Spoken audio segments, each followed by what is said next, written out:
Good afternoon, everyone. My name is Jose Ramirez, and I'm going to talk to you about the analysis of errors in a second language acquisition process.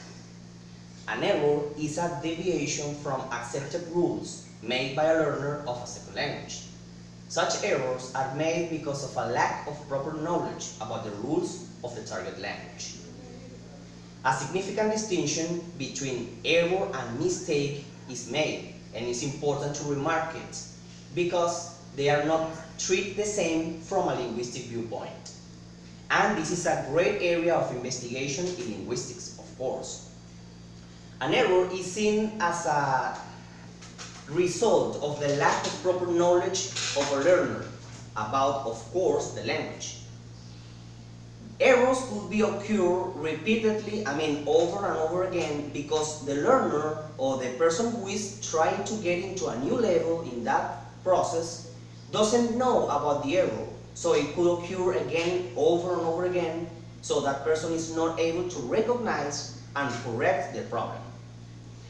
On the other side, a mistake is made by learners and even native speakers because they are tired, they are just in a hurry, so it is not because of a deficiency in the process, in the language, but because of a kind of temporary breakdown or an imperfection in the process, an imperfection in the process of producing speech.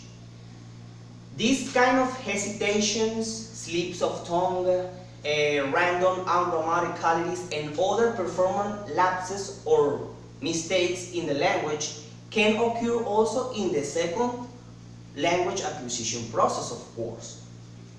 In this case, we have performance errors and we have competence errors, okay? I have just established a difference between error and mistake, so I'm gonna be focused on errors. Performance errors are those made by learners when they are tired or hurried. These kind of errors are not so serious and they can be overcome with little effort. Competence errors, on the other side, they are more serious because they disrupt communication and they can change the meaning and they can disrupt the communication between the speaker and the listener.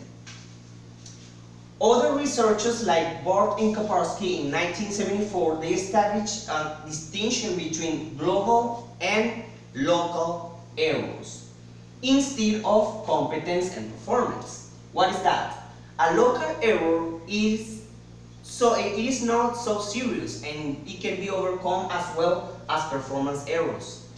In that case, a global error could change and disrupt communication, hinder communication, and of course, it could change the meaning of the utterances.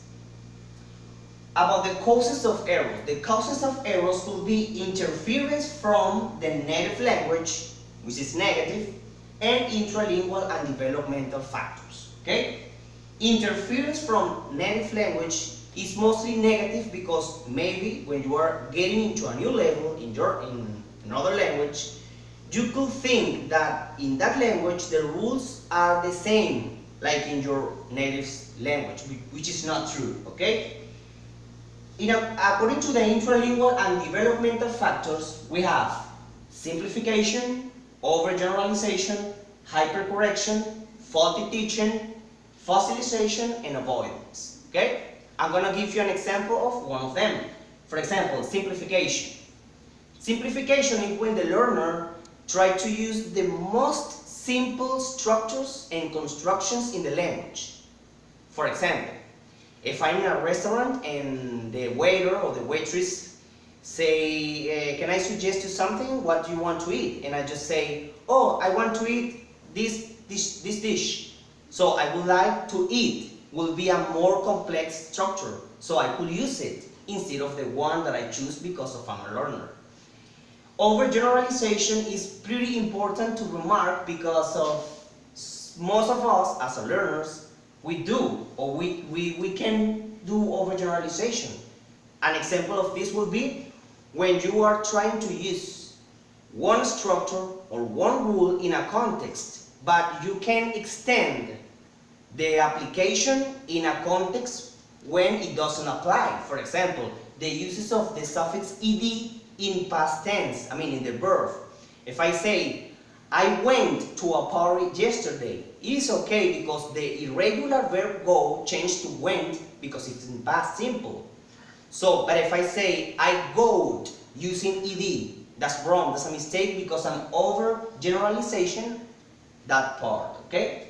Hypercorrection is induced by teachers when they are always correcting and correcting and correcting the students over and over again. So that induces the students or the people to make mistakes in otherwise contexts when they are maybe right, okay? Faulty teaching is something similar. Faulty teaching could be faulty teaching material or faulty teaching according to the person who is teaching a new language, okay? It's because of a wrong way to teach a language. Fossilization is more in pronunciation because fossilization is when an error is there. So you are trying to get rid of that mistake, that error, I'm sorry, but you cannot because you are always saying the same thing and you cannot get separated from that error. And avoidance is when, as a learner, we try to avoid stronger or longer structures and use simple ones.